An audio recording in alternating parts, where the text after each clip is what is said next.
हरे हरे, हरे राम राम राम हरे हरे, हरे कृष्ण कृष्ण कृष्ण हरे हरे राम राम राम हरे हरे।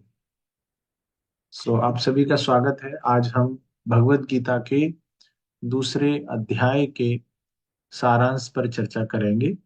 तो भगवत गीता का जो पहला अध्याय है, उस पहले अध्याय में हमने जाना कि शुरुआत में धृतराष्ट्र संजय से पूछते हैं कि आप सब लोग ध्यान पूर्वक सुनिएगा। धृतराष्ट्र संजय से पूछते हैं कि संजय, कुरुक्षेत्र के इस मैदान में क्या हो रहा है। तो संजय उनको कुरुक्षेत्र में क्या हो रहा है ये बताते हैं। क्या बताते हैं कि पहले दुर्योधन अपनी सेना को देखते हैं, फिर उसके बाद अपने जितने भी एल्डरली जो बड़े लोग हैं दुर्योधन के, उन सबको बताते हैं कि हमारी सेना ये, हमारी ये स्ट्रेंथ है, उनकी ये स्ट्रेंथ है। उसके बाद दुर्योधन की जो सेना है, उसके जो महारथी हैं, वो शंख बजाते हैं। उसके बाद भगवान कृष्ण, अर्जुन, सभी पांडव शंख बजाते हैं। फिर अर्जुन भगवान कृष्ण को बोलते हैं कि भगवान, एक बार मुझे ना सेना के बीच में ले चलो, मैं देखना चाहता हूं कौन अपना जान देने के लिए हमसे लड़ने आया है। तो सेना के बीच में भगवान कृष्ण ले जाते हैं। तब अर्जुन देखते हैं, ये तो मेरे भीष्म पितामह हैं, मेरे द्रोणाचार्य हैं, मेरे सभी सगे संबंधी हैं।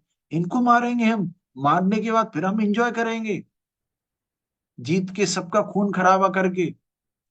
तो उनका जो दिल है वो द्रवित हो जाता है। भगवान कृष्ण को बोलते हैं कि मैं तो नहीं लड़ूंगा। नहीं लड़ने के पीछे अर्जुन चार मुख्य कारण देते हैं। पहला कारण देते हैं कि देखिए, ये पाप कर्म है, हमसे नहीं होगा, हमें पाप कर्म नहीं करना चाहिए, उनका खून खराबा करना। दूसरा कारण दिया, नो एंजॉयमेंट, मुझे कोई आनंद नहीं मिलेगा इनको मारने के बावजूद भी। तीसरा कारण दिया कि हमारी जो डायनेस्टी, जो डिस्ट्रक्शन ऑफ फैमिली ट्रेडिशन, ये तीसरा कारण दिया। और एक चौथा कारण भी दिया।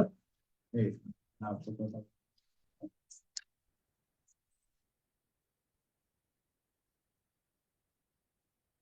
और एक अर्जुन को आया कंपैशन, दया आई। दूसरा कि मुझे कुछ इन लोगों को मारने के बाद कुछ एंजॉयमेंट नहीं मिलेगा, ये दूसरा कारण दिया। और तीसरा कारण दिया कि जो सिंफुल रिएक्शंस हैं, उनसे आ, उसको डर लग रहा था। जो जो पापमय कर्म है, उनसे उनको डर लग रहा था। और चौथा कारण दिया कि देखिए, हम इनको मारेंगे तो महिलाएं विधवा हो जाएंगी, और फिर करप्ट होने की भी संभावनाएं है, और फिर वर्ण संकरों का जन्म होगा। वर्ण संकर होंगे तो हमारे जो पूर्वज हैं उनको श्रद्धांजलि कौन देगा। और इस तरह से जो फैमिली के जो सारे वेलफेयर एक्टिविटीज के काम थे वो रुक जाएंगे। तो इस प्रकार मैं तो नहीं लड़ना चाहता। फिर अर्जुन के साथ क्या क्या हो रहा था, उनके शरीर के सभी अंग कांप रहे थे, मुंह सूख रहा था, पूरा शरीर कांप रहा था, बाल खड़े हो रहे थे, उनका जो धनुष था वो गिर रहा था, उनकी त्वचा जल रही थी, माइंड घूम रहा था। ऐसा अर्जुन के साथ हो रहा था। फिर अर्जुन बोलते हैं कि मैं तो नहीं लड़ूंगा, और इस प्रकार पहला अध्याय समाप्त हो जाता है। दूसरे अध्याय में संजय बोल रहे हैं पहले कि ये जो अर्जुन को इस प्रकार देखते हुए, रोते हुई अवस्था में देखते हुए, तम तथा कृपया विष्टम अश्रुपूर्णाकुले क्षणम विषीदंतम इदम वाक्यम उवाच मधुसूदना। अर्जुन को इस रोती हुई अवस्था में देखकर भगवान कृष्ण क्या बोलते हैं, भगवान कृष्ण क्या बोलते हैं, भगवान कृष्ण बोलते हैं, कुतस्त्वा कस्मलमिदं विषमे समुपस्थितम अनार्यजुष्टम अस्वर्ग्यम अकीर्तिकरम अर्जुन। भगवान कृष्ण बोलते हैं कि ये जो इम्प्यूरिटी है, ये जो मलिनता है आपके हृदय में कहां से आ गई। जो व्यक्ति जीवन के मूल्यों में आगे बढ़ना चाहता है, उसके लिए ये सही नहीं है ऐसी बातें करना। ये हमें अपयश की ओर लेके जाएगी, हमें कुछ अच्छा मिलने वाला नहीं इससे। भगवान कृष्ण ये बोलते हैं। और भगवान कृष्ण बोलते हैं कि ये जो आपकी डिग्रेडिंग इम्पोर्टेंस है, ये जो इम्पोर्टेंस का मतलब होता है नपुंसकता, ये जो ऐसी आपकी जो प्रवृत्ति है, ये प्रवृत्ति बिल्कुल भी सही नहीं है, इससे आप बाहर निकलिए और इस वीकनेस को, हृदय की दुर्लभ दुर्बलता को आप त्याग दो अर्जुन, और लड़ाई लड़ो। ऐसे अर्जुन भगवान कृष्ण अर्जुन को बोलते हैं, इस हीन नपुंसकता को त्याग दो और युद्ध करने के लिए तैयार हो जाओ। फिर अर्जुन कारण देते हैं। आप में से किसी को इंग्लिश में देखने से समस्या है, आप मैं आपको हिंदी में बता रहा हूं, क्योंकि श्लोक जो है वो मैं संस्कृत में लिखे हुए हैं, तो मैं आराम से, किसी को समझने में कोई तकलीफ आए तो मुझे आप बताइएगा। तो अर्जुन बोल रहे हैं कि अ, अर्जुन बोल रहे हैं, देखो ये चौथा श्लोक है। अर्जुन बोल रहे हैं, कथम भीष्मम अहम संख्ये द्रोणम च मधुसूदन इसु भी पर युत्स्यामि पुरा जवाब अरिसूदन। कि जो मेरे मेरे जो पूर्वज हैं, भीष्म द्रोण है, उन पे मैं कैसे तीर चला सकता हूं।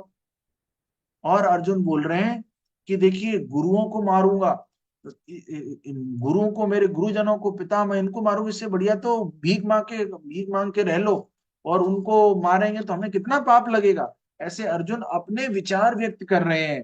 और अर्जुन बोल रहे हैं कि हम यह भी नहीं जानते कि हमारे लिए क्या श्रेष्ठ है, और उनको जीतना या उनके द्वारा जीता जाना हमारे लिए क्या श्रेष्ठ है, हम ये जानते नहीं। यदि हम धृतराष्ट्र के पुत्रों का वध कर देते हैं तो हमें जीवित रहने की आवश्यकता नहीं है, फिर भी वे युद्ध भी में हमारे समक्ष खड़े हैं, उनका उनका वध भी कर देंगे तो हमें क्या मिल जाएगा। इस प्रकार अर्जुन बड़े ही कंफ्यूज हो जाते हैं, क्या करें क्या ना करें की स्थिति अर्जुन के सामने उत्पन्न हो जाती है। तब अर्जुन बोल तब तब अर्जुन बोलते हैं, कार्पण्य दोषोपहत स्वभाव पृच्छामि त्वाम धर्म सम्मूढ़ चेता यश्रेयस्या निश्चितम ब्रूहि तन्मे शिष्यस्तेहम साधिमाम त्वाम प्रपन्नम। अर्जुन बोल रहे हैं कि मैं बहुत कंफ्यूज हो गया हूं, मैं जान नहीं पा रहा हूं, समझ नहीं पा रहा हूं क्या करना चाहिए, क्या नहीं करना चाहिए। अब मैं आपको, अपने आप को समर्पित करता हूं, मैं आपका शिष्य हूं, आपके शरणागत। अब अर्जुन यहाँ पे भगवान कृष्ण को अपने मित्र नहीं बल्कि गुरु के रूप में देखने लग जाते हैं। आप सबको समझ में आ रहा है? हाथ खड़ा करिए जिस चीज को समझ में आ रहा है। हाँ, उसमें इसमें भी हाथ खड़ा करते हैं, जूम में भी हाथ खड़ा करने की एक प्रक्रिया रहती है। हाँ चलिए, सबको समझ में आ रहा है, चलिए बहुत अच्छा, वेरी नाइस। अब अर्जुन बोल रहे हैं कि मुझे ऐसा कोई साधन नहीं दिखता जो मेरी इंद्रियों को सुखाने वाले शोक को दूर कर सके। स्वर्ग के देवताओं के आधिपत्य की तरह इस धनदान संपन्न सारी पृथ्वी का निष्कंटक राज्य प्राप्त करके भी मैं इस शोक से दूर नहीं हो सकता। मैं इस शोक से दूर नहीं हो सकता। चलिए इसको बंदी कर देते हैं। अब आप ऐसे सुनिए, मुझे सब सुनते रहिए आप बस, है ना। तो पूरा एक कहानी के फॉर्म में समझिए। दूसरा, पहला अध्याय कहाँ खत्म हुआ? दूसरे अध्याय में संजय बोल रहे हैं, देखिए अर्जुन बहुत दुखी हैं। फिर भगवान बोलते हैं कि भाई क्या हो गया, ये तो सही नहीं है, आप जो कर रहे हो, लड़ाई लड़ो। फिर अर्जुन बोलते हैं कि नहीं, मेरे गुरु हैं, मेरे बड़े हैं, इनको मैं कैसे मारूंगा। फिर वो कंफ्यूज हो जाते हैं, भगवान कृष्ण को शरणागत हो जाते हैं अपने अपने तर्कों को देकर। फिर संजय बोलते हैं कि इस प्रकार कहने के बाद शत्रुओं का दमन करने वाला अर्जुन कृष्ण से बोला, हे गोविंद, मैं ये तो युद्ध नहीं करूंगा, और चुप हो गया। तो फाइनली अर्जुन बोलते हैं, मेरे बस की बात नहीं है, मैं तो युद्ध नहीं करूंगा, और वो चुप हो गए, अर्जुन चुप हो गए। तब भगवान कृष्ण हंसते हुए, दोनों सेनाओं के बीच में हंसते हुए, कि देखो मेरे मित्र को क्या हो गया, हंसते हुए भगवान ये शब्द बोलते हैं, असोच्यानन्व सोचस्त्वम प्रज्ञावादाम स भाषसे गतासु न गतासुंश्च न अनुशोचन्ति पंडितः। तो भगवान कृष्ण बोलते हैं कि यार, आप अभी पंडितों जैसी बातें कर रहे थे, और तुम तो बिल्कुल मूर्खता जैसी बातें करने लगे हो। आप पंडित हो कि मूर्खता जैसी बातें करने लगे हो। तुम पांडित्यपूर्ण वचन कहते हुए उसके लिए शोक कर रहे हो जो शोक करने योग्य नहीं है। जो विद्वान होते हैं वे न तो जीवित के लिए न मृत के लिए शोक करते हैं। जिंदे व्यक्ति के लिए भी शोक नहीं करते हैं और मरे व्यक्ति के लिए विद्वान लोग शोक नहीं करते हैं। फिर भगवान अब अर्जुन को मुख्य रूप से अभी गीता का ज्ञान दूसरे श्लोक के 11वें दूसरे अध्याय के 11वें श्लोक से शुरू हुआ है। और अब भगवान कृष्ण अर्जुन को गीता का जो मुख्य ज्ञान है कि हम ये शरीर नहीं, हम आत्मा है। अर्जुन, आप इन सभी संबंधियों को देख रहे हो शरीर के रूप में, लेकिन आप शरीर नहीं हो, ये शरीर नहीं है, हम सब आत्मा है। आत्मा के रूप में देखो तो भगवान, और ये जितने लोग हैं, नत्वे वाहम जातु नासम नत्वम नेवे जनाधिपा, जितने लोग अभी देख रहे हो पहले भी थे, बाद में भी रहेंगे, हमेशा ये लोग रहेंगे। फिर भगवान बोल रहे हैं, देहिनो अस्मिन यथा देहे कौमारम यौवनम जरा तथा देहांतर प्राप्ति धीरस तत्र न मोह्यति। भगवान बोला जैसे तुम छोटे बच्चे होते हो, फिर आप बड़े हो जाते हो और बड़े हो जाते हो, आप शरीर को बदलते रहते हो, लेकिन जो आत्मा है वो आपकी असली पहचान है। और मृत्यु के बाद आत्मा को दूसरा शरीर मिल जाता है। जो धीर पुरुष है वो इस बदलाव से विचलित नहीं होता। सब समझ पा रहे हैं? फिर उसके बाद भगवान कृष्ण अर्जुन को बोलते हैं कि मात्र स्पर्शास्तु कौन्तेय शीतोष्ण सुख दुख दाहा आगमा पाइनो अनित्यास्ताम तितिक्षस्य भारत। देखो, ये सुख दुख से ऊपर उठ जाओ। जैसे जीवन में दुख आता है, सुख आता है, जैसे अभी सर्दी है, गर्मी आएगी, तो सर्दी गर्मी जब आती है तो क्या करना चाहिए? सर्दी को रोक नहीं सकते आप, और ठिठुरते रहते हैं। उसको हम टॉलरेट करते हैं, तितिक्षुव का, उसको हम सहन करते हैं। तो ऐसे सुख दुखों को अर्जुन सहन करते रहो, ऐसे भगवान बोल रहे हैं। और भगवान फिर बोल रहे हैं कि जो पुरुष सुख और दुख दोनों में विचलित नहीं होता और इन दोनों में संभाव रखता है, दुख आए तो परेशान नहीं, सुख आए तो परेशान नहीं, जो इन दोनों स्थिति में संभाव रखता है, वह निश्चित रूप से मुक्ति के योग्य है, उसको मुक्ति प्राप्त हो सकती है। फिर भगवान बोल रहे हैं, जो तत्वदर्शी हैं उन्होंने निष्कर्ष निकाला है कि भौतिक शरीर का कोई चिर स्थायित्व नहीं है। जो हमारा शरीर है, एक दिन हम सबको मरना है, हम सबका एक फोटो लटका रहेगा, उस पे माला होगी, और हमारे जो बच्चे हैं, बच्चों के बच्चे हैं, वो बोलेंगे ये थे हमारी मम्मी, ये हमारी दादी थी, ये हमारी अम्मा थी, ऐसे बोलेंगे। तो ये शरीर तो एकदम खत्म हो जाएगा, आत्मा खत्म नहीं होगी। तो ये बात भगवान कृष्ण अर्जुन को बता रहे हैं। फिर बोल रहे हैं, अविनाशी तु तद विद्धि येन सर्वम इदम ततम विनाशम यस्यास्य न कश्चितुम कर्तुम अर्हसि। जो सारे शरीर में व्याप्त है, जो आत्मा है हमारी, वो पूरे शरीर में व्याप्त है। और आत्मा कभी नष्ट नहीं होती। फिर भगवान कृष्ण बोल रहे हैं कि जो आत्मा है अविनाशी है, शाश्वत, जीव के भौतिक शरीर का अंत हो जाता है, आत्मा का अंत नहीं होता। तुम युद्ध करो। और इस प्रकार आत्मा का ज्ञान भगवान कृष्ण अर्जुन को दे रहे हैं। न जायते म्रियते वा कदाचिन नायम भूत्वा भविता न भूय अजो नित्यम शाश्वतोयम पुराणो न हन्यते हन्यमाने शरीरे। भगवान कृष्ण बोल रहे हैं, आत्मा के लिए किसी भी काल में न तो जन्म है न मृत्यु है। वह न तो कभी जन्मा है न जन्म लेता है, अजन्मा, नित्य है, शाश्वत है, पुराण है। शरीर के मर जाने पर आत्मा नहीं मरती है। और भगवान बोल रहे हैं, जो व्यक्ति ये जानता है आत्मा के बारे में, वो न किसी को मार सकता है न किसी को मरवा सकता है।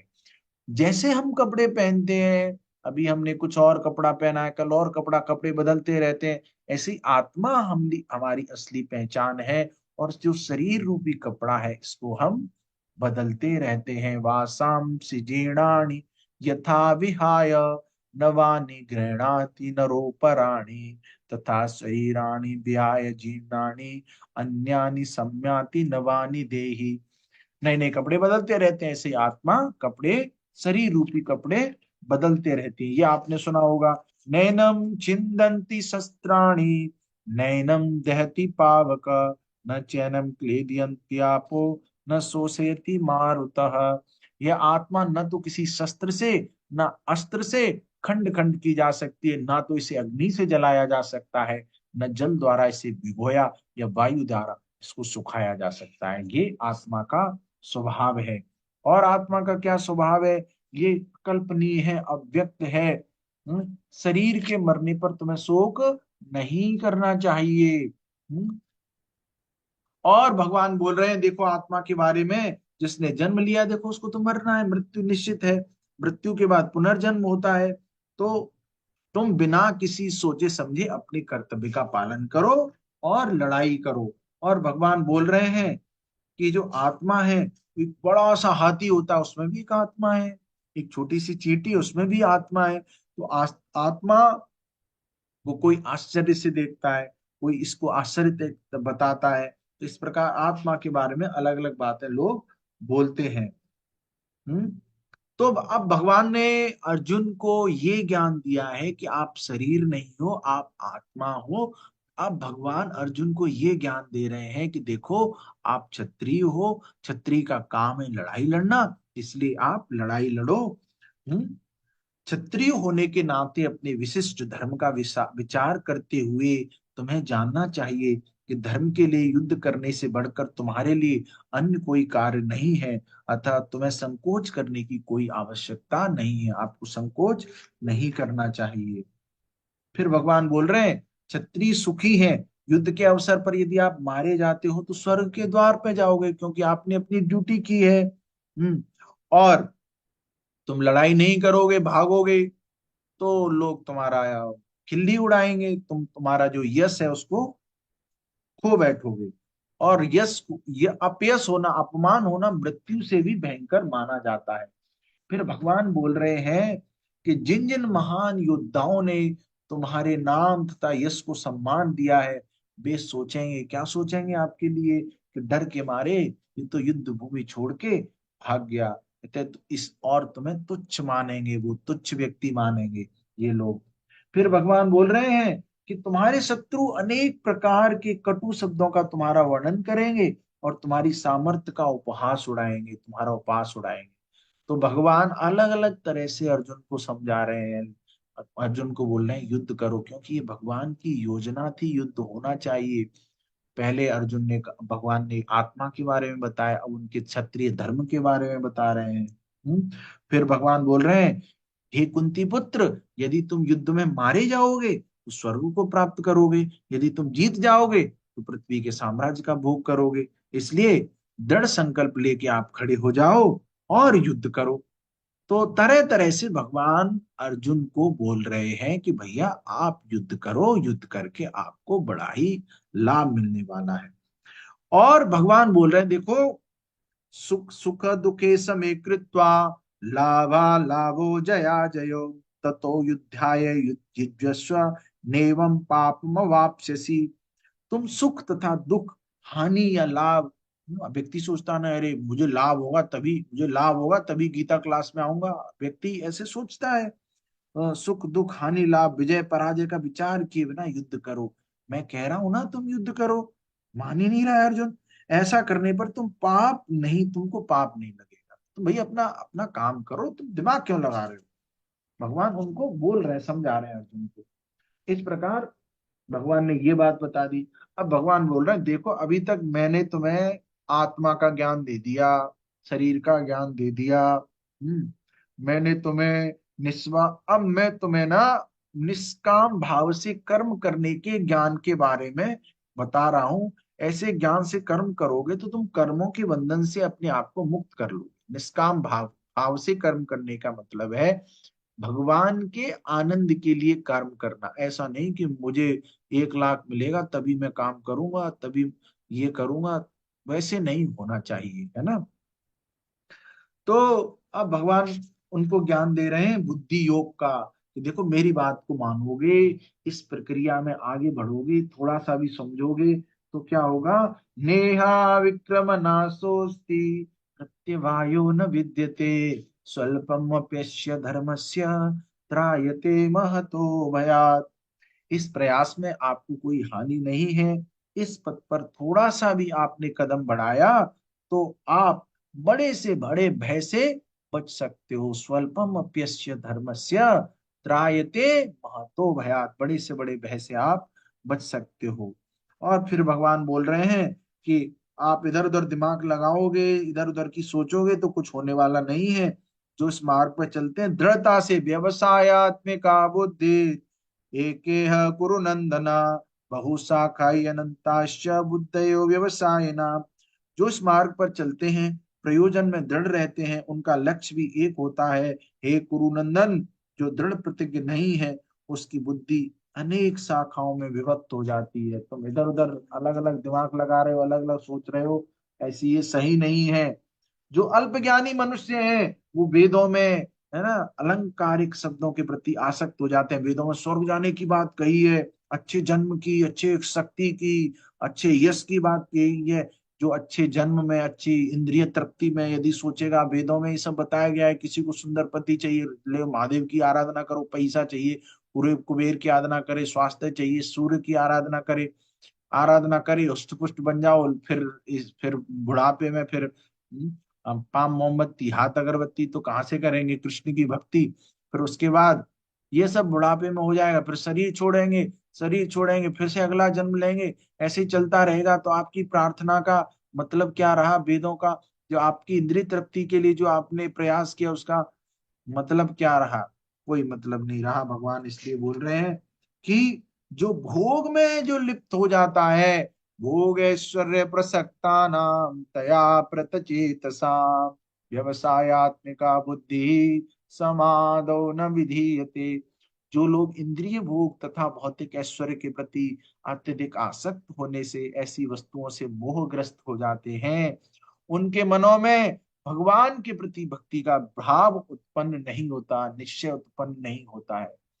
तो कुल मिला के भगवान अर्जुन को ये समझाने का प्रयास कर रहे हैं कि आपका जो मन है ना अर्जुन, बड़ा विचलित हो रहा है। इस मन को स्थिर करो। मन को तभी स्थिर किया जा सकता है जब व्यक्ति भगवान जो कह रहे हैं उस बात को माने, अपना दिमाग नहीं लगाए।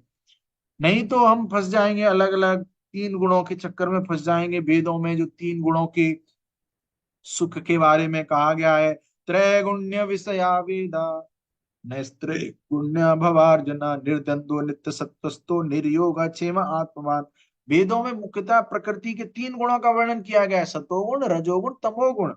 हे अर्जुन, तीनों गुणों से ऊपर उठो। जब हम भगवान की भक्ति करते हैं, जब हम हरे कृष्ण महामंत्र का जप करते हैं, तो हम तीन गुणों से ऊपर उठ जाते हैं और लाभ और सुरक्षा की सारी चिंताओं से मुक्त होकर हम अपनी आत्म स्थिति में उत्पन्न हो जाते हैं, आत्मपरायण बन जाते हैं। हमें खुश रहने के लिए चॉकलेट नहीं चाहिए, हमें खुश रहने के लिए पैसा नहीं चाहिए, हमें सुख रहने के लिए बस भगवान का नाम का जप चाहिए, भगवान का प्रसाद चाहिए, भगवान का ज्ञान चाहिए, भगवान की सेवा चाहिए। हम बहुत खुश हैं। हम मल्टी मल्टी मिलेनियर से भी खुश हैं। हम हर किसी व्यक्ति से ज्यादा खुश हैं। फिर भगवान बोल रहे हैं, देखो एक छोटे से कूप में सारा विशाल जलाशय से, एक तो कुआं है, एक बड़ा सा जलाशय। जलाशय से सारी जो चीजें हैं वो हमारी संतुष्ट हो जाती है। कुएं में क्या करोगे आप? पानी पानी पीने का कुआं अलग, कपड़े धोने का कुआं अलग, इसका कुआं अलग, उसका कुआं अलग। लेकिन बड़ा सा एक जलाशय होगा, तालाब होगा, सब उसी में हो जाता है। तो कृष्ण भावनामृत का पालन करने से सारे जो हमारी जीवन की सिद्धि है वो हमें प्राप्त हो जाती है। फिर भगवान बोल रहे हैं कि आपको तो कर्म करना है ना, कर्म करो, फल की इच्छा क्यों कर रहे हो? कर्मण्येवाधिकारस्ते माँ फलेषु कदाचन माँ कर्म फल हेतुर्भो माँ ते संगोस्तु कर्मणि। तुम्हें अपना कर्म करने का अधिकार है, किंतु कर्म के फलों के तुम अधिकारी नहीं हो। कर्म का फल तुम्हें भगवान को अर्पित करना है। तुम ये भी नहीं सोचो कि कर्म का जो फल आ रहा है वो तुम्हारी वजह से आ रहा है। और ये भी मत सोचो कि मैं कर्म ही नहीं करूंगा, कर्म भी करना है, फल की इच्छा नहीं करनी है, फल को भगवान को अर्पित करना है। कर्म का जो परिणाम है उसके आप कारण नहीं हो, और कर्म को करते रहना है। ऐसा ऐसा जो फेमस श्लोक है ना। फिर भगवान बोल रहे हैं, अर्जुन को समझ में आ रहा है? आप सभी समझ पा रहे हैं? फिर से हाथ खड़ा करिए। हरि बोल। चलिए, चलिए आगे चलते हैं। सब लोग टिके हुए हैं जी, प्रभु जी बहुत अच्छा, बहुत अच्छा, वेरी नाइस, वेरी नाइस, बहुत अच्छा। कल हम हिंदी की भगवत गीता शेयर करेंगे।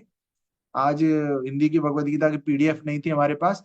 हिंदी की भगवत गीता कल हम स्क्रीन पे शेयर कर देंगे, तो जो श्लोक और अनुवाद हम बोल रहे हैं वो आप देख पाएंगे, तो कल और आनंद आने वाला है। कल भी शायद मैं ही अगला अध्याय आपको समझाऊंगा। तो आप कल और भी अपने सभी मित्रों को, परिजनों को, गांव वालों को, घर वालों को, रिश्तेदारों को, नातेदारों को, और जितने भी हैं उन सबको आप बुला सकते हैं। आशुतोष चैतन्य दास प्रभु जी मुस्कुरा रहे हैं। चलिए, अगला श्लोक है, योगस्थ कुरु कर्माणि संगम त्यक्त्वा धनंजय सिद्ध सिद्धयो समो भूत्वा समत्वम योग उच्यते। तो भगवान बोल रहे हैं अर्जुन से, देखो जय है, पराजय है, मतलब जीत हार, इसके चक्कर में मत पड़ो, इससे आसक्त हो जाओ, अनासक्त हो जाओ कि जीतूंगा हारूंगा। काम करो, समभाव से अपना काम करो, इसी को तो योग बोलते हैं, इसी को तो समता बोलते हैं, इसको तो। फिर भगवान बोल रहे हैं, दूरेण ह्यवरम कर्म बुद्धि योगान धनंजय बुद्धे सम शरण गच्छन् कृपणा फल हेतवा। हे धनंजय, भक्ति के द्वारा समस्त कर्मों से दूर रहो और उसी भाव से भगवान की शरण ग्रहण करो। शरण ग्रहण करो। और जो व्यक्ति सकाम कर्म फलों को भोगना चाहते हैं, कृपण है कि मैं एंजॉय करूंगा, मैं ज्यादा मैं करेंगे तो अगले जीवन में बकरी बन जाए, है ना। तो बहुत ज्यादा मैं नहीं करना है हमें, भगवान की भक्ति करनी है। भगवान जो बोल रहे हैं वो करना है, भगवान के आनंद के लिए बनाना। आज तो मेरा छोले भटूरे खाने का मन है, अरे ऐसे नहीं सोचना है। ऐसे बोला, आज तो भगवान को छोले भटूरे खिलाएंगे, आज भगवान को ये वस्त्र पहनाएंगे, आज भगवान की ऐसी सेवा करेंगे। Hmm. Vijay Agarwal shared a file in the meeting. आपने क्या फाइल शेयर की है? एक मिनट चेक कर लेते हैं। हरे कृष्णा, भगवत गीता यथारूप पीडीएफ, एक मिनट। हरे कृष्ण कृष्ण कृष्ण हरे हरे, हरे राम राम राम हरे हरे। हरे कृष्ण कृष्ण कृष्ण हरे हरे।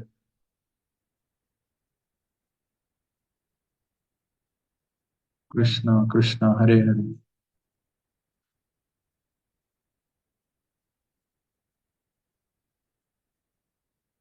हरे राम राम राम हरे हरे। हरे कृष्ण कृष्ण कृष्ण हरे हरे। एक मिनट में ना, ये शेयर कर दिया उन्होंने फाइल, तो अब फाइल शेयर कर दी है तो मुझे दिखानी पड़ेगी, नहीं तो गुस्सा हो जाएंगे। तो आप लोग साथ में बने रहिए, बस एक मिनट रुक जाइए, मैं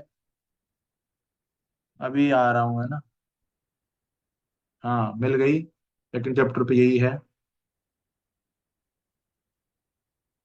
हरे कृष्ण कृष्ण कृष्ण हरे हरे, हरे राम राम हरे हरे।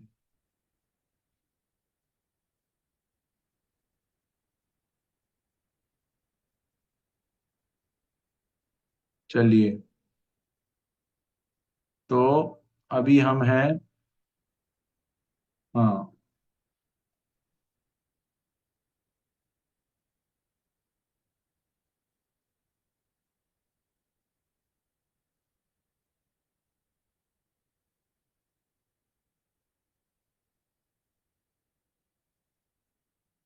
हरे कृष्ण कृष्ण कृष्ण हरे हरे, हरे राम राम हरे हरे।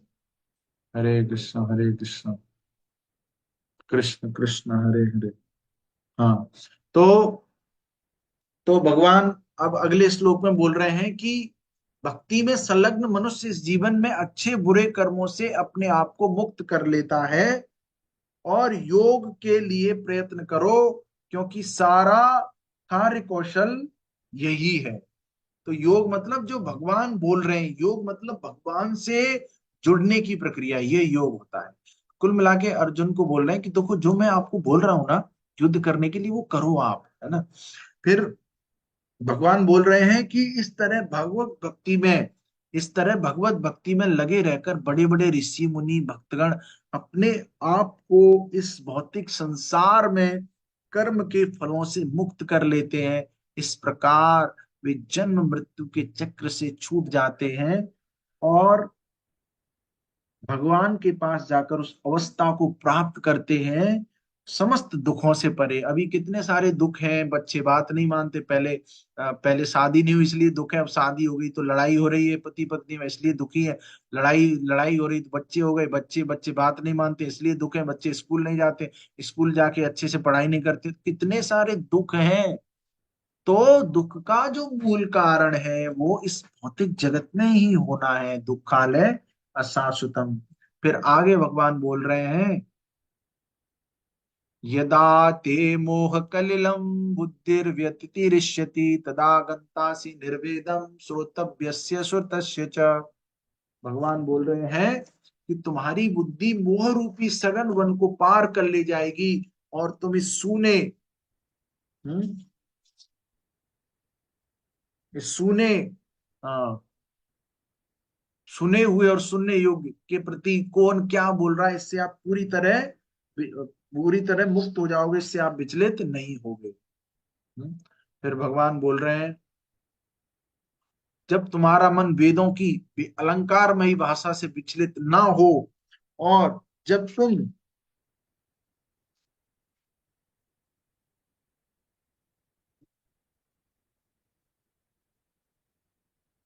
आत्म आत्म साक्षात्कार में स्थित हो जाओ, तब तुम्हें दिव्य चेतना प्राप्त हो जाएगी। देखो जो वेद हैं उनमें ये भी बताया गया है कि हम भौतिक इच्छाओं को कैसे पूरा कर सकते हैं, लेकिन वेदों से ऊपर है ये भगवत गीता का ज्ञान, जो कृष्ण भक्ति का ज्ञान है, जो हमें हमारी चेतना को दिव्य अवस्था की ओर लेकर जाता है।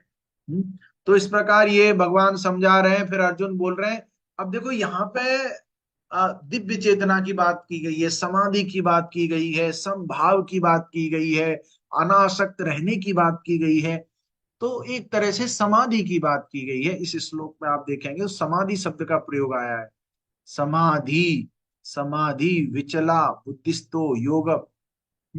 तो फिर अर्जुन को डाउट आया, प्रश्न आया, जब आपसे कोई कोई कोई बता रहा है और आप सुन रहे हो, फिर आपके ऊपर से जा रहा है, समझ में नहीं आता, तो अर्जुन पूछते हैं, अच्छा जो व्यक्ति समाधि में होता है वो कैसे चलता है, मतलब क्या वो समाधि का जो व्यक्ति है, वो व्यक्ति उस व्यक्ति की विशेषताएं बता दो मुझे। वो व्यक्ति कैसे तो दूसरे से रिस्पॉन्ड करता है, कैसे अपनी इंद्रियों को वो नियमित करता है, कैसे अपनी इंद्रियों को भगवान की सेवा में लगाता है, कैसे वो बात करता है।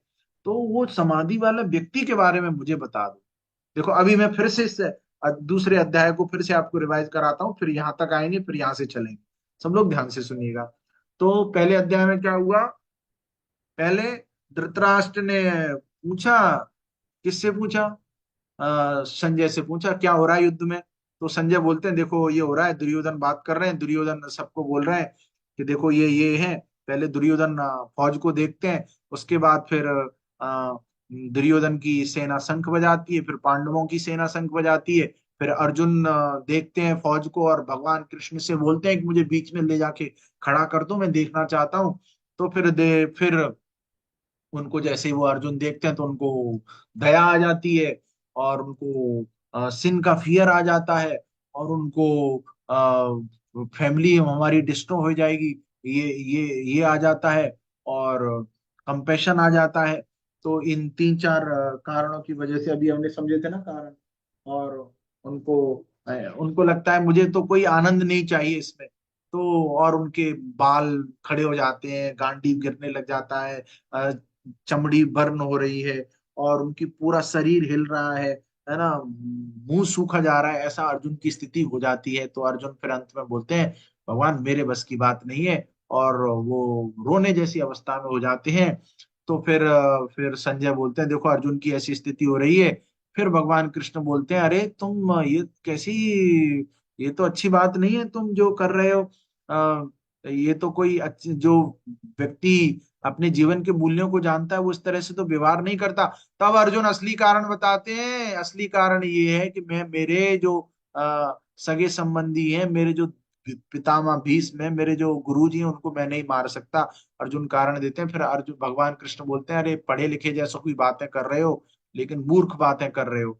तो फिर अर्जुन सरेंडर हो जाते हैं भगवान को, आप बताओ फिर क्या करना है।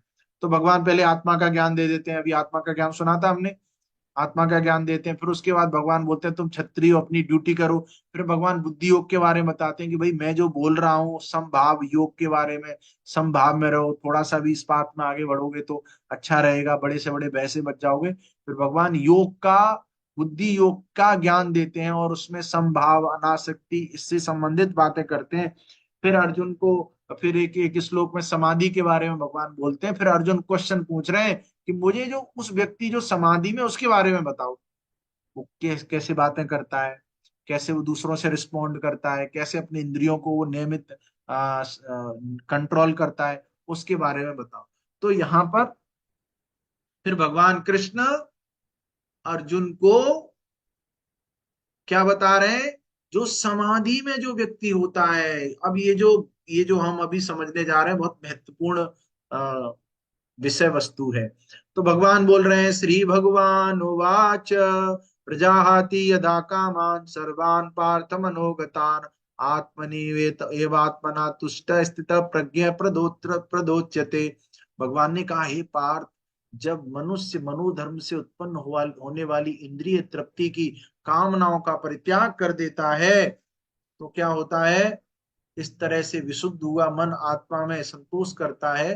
तो जब इंद्रिय तृप्ति से जो निकली हुई बातें हैं उनका जब व्यक्ति परित्याग कर देता है, देखो ये क्या है इसमें स्क्रीन शेयरिंग में, इसको इधर कर देते हैं, चलो हाँ अभी सही है। तो परित्याग कर देता है, जब इस तरह से विशुद्ध हुआ मन आत्मा में संतोष प्राप्त करता है तो वो स्थित प्रज्ञ कहलाता है। कुल मिला के बात यह है कि जो इंद्रिय तर्पण है, अपनी इंद्रियों से हम जो आनंद लेना चाहते हैं, उस आनंद का जब हम परित्याग करेंगे तब हम दिव्य चेतना में उपस्थित हो सकते हैं। फिर भगवान बोल रहे हैं, दुखेषु उद्विग्ना मना सुखेषु विगत स्पृह वीतराग भय क्रोध स्थित धीर मुनिर उच्यते। जो त्रय तापों के होने पर भी मन में विचलित नहीं होता, सुख में प्रसन्न नहीं होता, और जो आसक्ति, भय तथा क्रोध से मुक्त है, वह स्थिर मन वाला मुनि कहलाता है। स्थिर मन वाला मुनि कहलाता है, स्थिर मन वाला मुनि, जो आसक्ति से, भय से और क्रोध से जो मुक्त है। फिर भगवान बोल रहे हैं, इस भौतिक जगत में जो व्यक्ति न तो सुख शुभ की प्राप्ति से हर्षित होता है, ये जो वो जो व्यक्ति समाधि में है, उसकी विशेषता सुन लीजिए। ये हमारे जीवन का लक्ष्य है, मानव जीवन में इस अवस्था को हम प्राप्त कर सकते हैं। ये अवस्था प्राप्त हो जाएगी तो जीवन की सारी व्यवस्था बन जाएगी। नहीं तो खस्ता खस्ता जिंदगी चलेगी। इस भौतिक जगत में जो व्यक्ति न तो सुख की प्राप्ति से हर्षित होता है, न अशुभ के लिए प्राप्त होने पर उससे घृणा करता है, वो पूर्ण ज्ञान में स्थित होता है।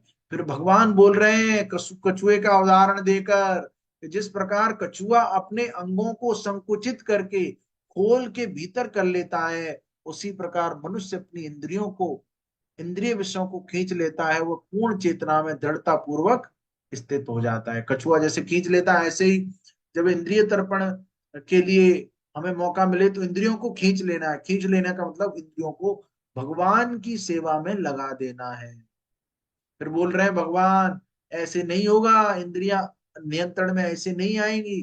क्या करना पड़ेगा, आप 15 दिन से सूखी रोटी चटनी मिल रही है आपको, और पूरा पेट खराब हो चुका है, फिर आपको पनीर, बटर पनीर, कढ़ाई पनीर, छोला पनीर, ये पनीर दी जाए, और उसमें घी में निचोड़ के रोटी, मिसी रोटी, नान रोटी, ये रोटी, तंदूरी रोटी, ये लो रोटी इतनी सारी। फिर आप उस पुराने वाला जो चटनी का और सूखी रोटी का जो स्वाद था उसको आप भूल जाएंगे। तो उच्च कोटि का स्वाद तभी, जब हम उच्च कोटि का स्वाद लेंगे तो निम्न कोटि की स्वाद को हम भूल जाएंगे। अभी हमें क्या स्वाद है, पैसा मिल जाए, अच्छे अच्छे नाटक देख लें टीवी में, क्रिकेट देख लें, ये ये ये देख लें, वो देख लें, है ये वाला सीरियल देख लें, टीवी में सास बहू का सीरियल देख लें, इसका देख लें, उसका देख लें, इन सब में हमें आनंद मिलता है। ये असली आनंद नहीं है। हमें असली आनंद लेना है। असली आनंद कैसे मिलेगा? जब हम उच्च कोटि के आनंद को लेना शुरू करेंगे, तब इस आनंद को हम स्वयं भूल जाएंगे। उच्च कोटि का आनंद क्या है? भगवान के नाम का रोजाना जप करना है, हरे कृष्णा कृष्ण कृष्ण हरे हरे, हरे राम राम राम हरे हरे। भगवान के नाम का रोजाना जप करना है, सेवा करनी है भगवान की, तब हम उच्च कोटि के आनंद को ले पाएंगे। समझ में आया सबको? फिर आगे भगवान बोल रहे हैं, हे अर्जुन, इंद्रियां इतनी प्रबल और वेगवान है कि जो विवेकी पुरुष के मन को भी बलपूर्वक हर लेती हैं। जो विवेकी पुरुष होता है ना, बहुत ज्ञान है, उसको भी हर लेती हैं। तो इंद्रियों को जब कृष्ण के सेवा में लगाएंगे तभी इंद्रियां नियंत्रण में आएंगी, नहीं तो इंद्रियां नियंत्रण में नहीं आएंगी। फिर भगवान बोल रहे हैं, तानी सर्वाणी संयम्य युक्ता आसीत मत्परा वसे यसेन्द्रियाणि तस्य प्रज्ञा प्रतिष्ठिता। जो इंद्रियों को पूर्णता वश में रखते हुए इंद्रिय संयमन करता है, अपनी चेतना को मुझ में स्थिर कर लेता है, वो मनुष्य स्थिर बुद्धि कहलाता है। जिसने इंद्रियों को वश में कर लिया है और चेतना को भगवान के चरणों में, भगवान के नाम में, भगवान के रूप में, अम्बरीश महाराज का यहाँ पे उदाहरण दिया है। सबई मन कृष्ण पदार विंदयो वाचाम शिवे कुंठ गुणानुवर्णने करे हरेर मंदिर मार्जनादिषु श्रुति चकराच्युत सत्कथोदये मुकुंद लिंगालय दर्शने दृशौ तद गयात्र स्पर्शे संगमम ग्रहणम च तत्पाद सरोज सौरभे श्रीमत्तुलस्यारसनाम तदीर्पिते पादौ हरे क्षेत्र पदानु सर्पणे शिरो ऋषिकेश पदारविंदे कामं च दास्येन तु काम काम्या यथोत्तम श्लोक जनाश्रयारति।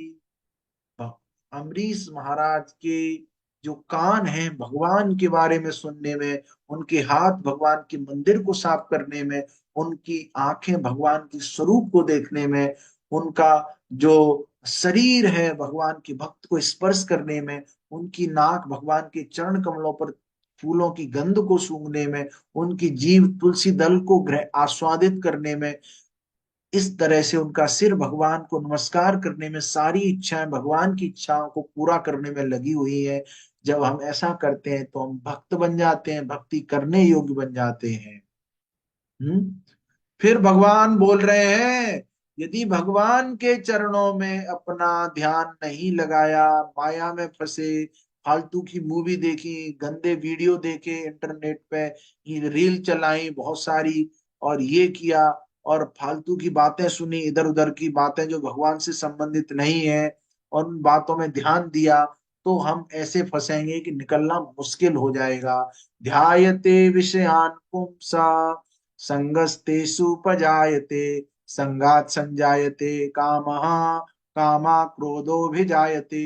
इंद्रियों विषयों पर चिंतन करते हुए मनुष्य की उनमें आसक्ति हो जाती है। ऐसी आसक्ति से काम उत्पन्न होता है। जब इंद्रिय विषय पर चिंतन करते हैं, आसक्ति हो जाती है, काम उत्पन्न होता है, काम से क्रोध उत्पन्न होता है, और क्रोध जब आता है, क्रोधात् भवति सम्मोह, सम्मोहात् स्मृति विभ्रमः, स्मृति भ्रंशात् बुद्धिनाशो, बुद्धिनाशात् प्रणश्यति। क्रोध से पूर्ण मोह उत्पन्न होता है, और मोह से स्मरण शक्ति चली जाती है। जब स्मरण शक्ति ही चली जाएगी तो बुद्धि भ्रष्ट हो जाएगी, बुद्धि नष्ट हो जाएगी। बुद्धि जब नष्ट होगी, बुद्धि काम नहीं करेगी, तो इस भवकूप में हम गिर जाएंगे। इसलिए भगवान बोल रहे हैं, लेकिन जो व्यक्ति राग द्वेष विमुक्तेस्तु विषयान्द्रियैश्चरन् आत्मवश्ये वदे आत्मा प्रसादम अधिगच्छति। समस्त राग या द्वेष से मुक्त, अपनी इंद्रियों को संयम द्वारा बस में करने में समर्थ व्यक्ति भगवान की पूर्ण कृपा प्राप्त कर लेता है। इंद्रियों को संयमित करेंगे, किसी से प्रेम नहीं रखेंगे, बहुत ज्यादा किसी से दुश्मनी नहीं रखेंगे, तो हम भगवान की पूर्ण कृपा को प्राप्त कर सकते हैं। फिर भगवान बोल रहे हैं, प्रसादे सर्व दुखानां हानिरसोपजायते प्रसन्न चेतसो ह्यासु बुद्धि पर्यवष्टिते। इस प्रकार से कृष्ण भावनामृत में तुष्ट व्यक्ति के लिए संसार के तीनों ताप नष्ट हो जाते हैं। कितने ताप हैं, इतने दुख हैं, नष्ट करना है तो भक्ति करनी होगी। ऐसी तुष्टि चेतना होने पर उसकी बुद्धि शीघ्र ही स्थिर हो जाती है। नास्ति बुद्धिर्युक्त न चायुक्त भावना न चावावयतः शांतिर शांत सुखम। जो कृष्ण भावनामृत में भगवान से संबंधित नहीं है, उसकी बुद्धि दिव्य नहीं है, मन स्थिर नहीं है। जिसका मन स्थिर नहीं है, बुद्धि में गोबर भरा हुआ है, मन में गोबर भरा हुआ है, तो उसका गेम ओवर हो जाएगा। उसको कहाँ से शांति मिलेगी? शांति नहीं मिलेगी तो सुख कहाँ से मिलेगा? फिर भगवान बोल रहे हैं, जिस प्रकार पानी में तैरती नाव को प्रचंड वायु दूर बहा ले जाती है, उसी प्रकार मन विचारशील इंद्रियों में से कोई एक जिस तरह मन पर निरंतर लगा रहता है, बुद्धि मनुष्य की बुद्धि को हर लेता है। जहां पे हमारी जो इंद्री जाएंगी, हम बह जाएंगे।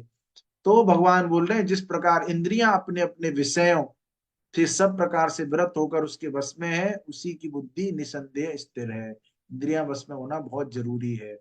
और जो सब जीवों के लिए रात्रि है, वो आत्म संयमी के जागने का समय है। हम सुबह लोग समय 4 बजे जगते हैं, भक्त दुनिया सो रही होती है। और हमें वो पागल समझते हैं, हमको पागल समझते हैं। तो उनको पता नहीं है पागल कौन है, ये तो शास्त्र बताएंगे। तो समस्त जीवों के जागने का समय है, वो आत्मदीक्षित मुनि के लिए रात्रि है। मतलब उनके जो कार्य हैं वो हमारे लिए रात के समान है, हमारे कार्य उनके लिए रात के समान है। ऐसा है। तो फिर भगवान बोल रहे हैं, आपूर्यमाणम अचल प्रतिष्ठम समुद्र मापम प्रविशन्ति यद्वत् तद्यत् कामात् प्रविशन्ति सर्वे स शांतिम माप्नोति न काम कामी। जो पुरुष मन, जैसे समुद्र में बहुत सारी नदियां आती हैं तो समुद्र विचलित नहीं होता है, ऐसे ही हमें अलग अलग इच्छाओं से विचलित नहीं होना है। विहाय कामान सर्वान पुमांश्चरति निस्पृह निर्ममो निरहंकार स शांतिमधिगच्छति। भगवान बोल रहे हैं, जिस व्यक्ति ने इंद्रिय तृप्ति की समस्त इच्छाओं का परित्याग कर दिया है, जो इच्छाओं से रहित रहता है, सारी ममता त्याग दी, अहंकार से रहित है। ये भौतिक इच्छाओं की बात का, हमें इच्छा करनी है भगवान की भक्ति की, तब हमें वास्तविक शांति प्राप्त होगी। फिर भगवान बोल रहे हैं, यह आध्यात्मिक तथा ईश्वरीय जीवन का पथ है, जिसे प्राप्त करके मनुष्य मोहित नहीं होता। अर्जुन मोहित हो रहे हैं। यदि कोई जीवन के अंतिम समय में इस तरह स्थिति को, तो ये 8वें अध्याय में इस पर चर्चा की जाएगी। इसलिए दूसरे अध्याय का नाम है गीता का सार। जो जो बातें हम यहाँ पे पढ़ रहे हैं, समझ रहे हैं, सबको अगले अध्यायों में विस्तृत रूप से समझाया जाएगा। तो अंतिम समय में जो भगवान का ध्यान करता है, वो भगवान के धाम में प्रवेश कर जाता है। तो इस प्रकार दूसरा अध्याय समाप्त हुआ। फिर से दूसरे अध्याय को बताऊं मैं आपको 1 मिनट में। तो पहले अध्याय को तो 2 बार मैंने समरी कर दिया आपको, दूसरे अध्याय को फिर से सुन लीजिए। संजय अर्जुन को बोल सर संजय धृतराष्ट्र को बोल रहे हैं, अर्जुन की ऐसी स्थिति है। अर्जुन आ, चलो ऐसे ही बता देते हैं।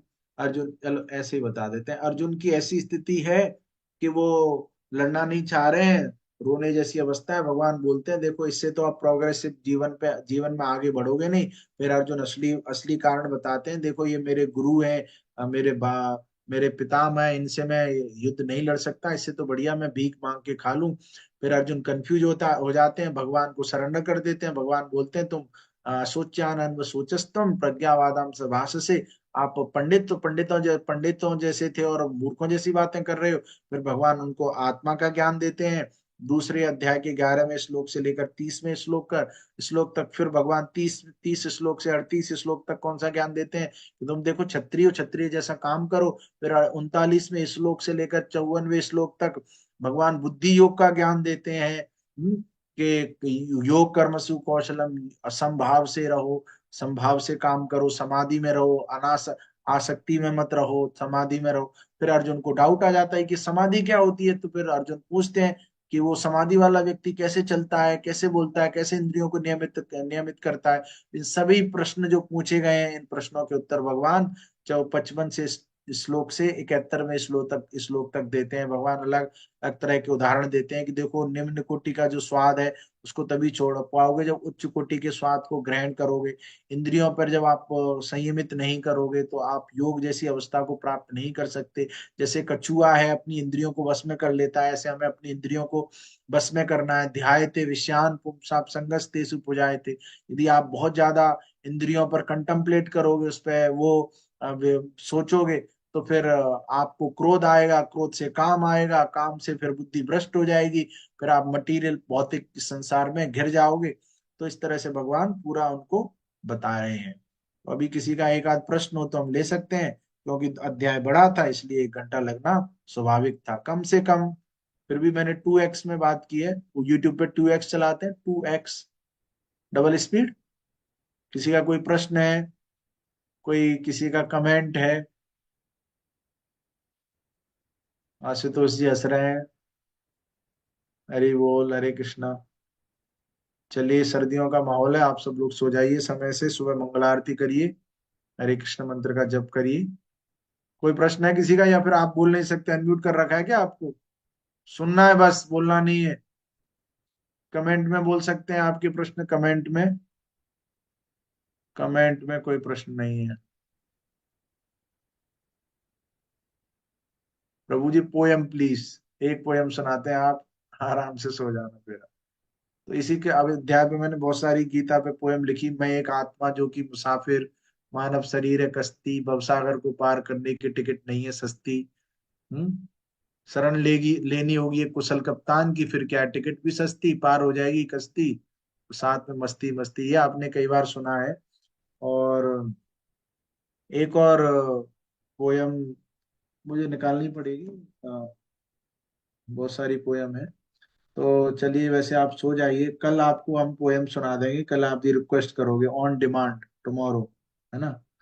ठीक है, तो आज के लिए एक काफी है, इसी से खर्चा निकालिए, फिर कल खूब सारी पोयम सुनाएंगे। प्रभु जी, आपसे 2x में लेक्चर, अपनी प्रशंसा सुनने में कितना अच्छा लगता है। थोड़ा देख लेता हूँ कौन प्रशंसा कर रहा है। आपने आपसे 2x में लेक्चर सुनकर मन में गीता फैक्स हो गई। अरे वाह, फैक्स हो गई, अरे वाह, बढ़िया, आपने तो अच्छा जोड़ दिया। लेकिन इसका टैक्स लगेगा अब, है ना? कल भी आप आइए और 50 लोगों को लेकर आइए और 50 भगवत गीता आप डिस्ट्रीब्यूट कीजिए। ये आपका टैक्स है। आप ऐसे और कविताएं जोड़ेंगे तो और टैक्स आपका बढ़ता जाएगा, लेकिन जोड़ते रहिए। ठीक है, बहुत बहुत धन्यवाद आप सभी का। हरे कृष्णा। जय श्रीला प्रभुपाद। श्री श्री कृष्ण बलराम की जय। जगन्नाथ बलदेव सुभद्रा मैया की जय। गौर निताई की जय। हरे कृष्णा। आप पोयम सुनने के लिए चैनल पे जा सकते हैं, कल मैं आपको लिंक बता दूंगा। हरे कृष्णा। तो कल सब लोग आइएगा, तीसरे अध्याय पे हम बहुत अच्छे से चर्चा करेंगे।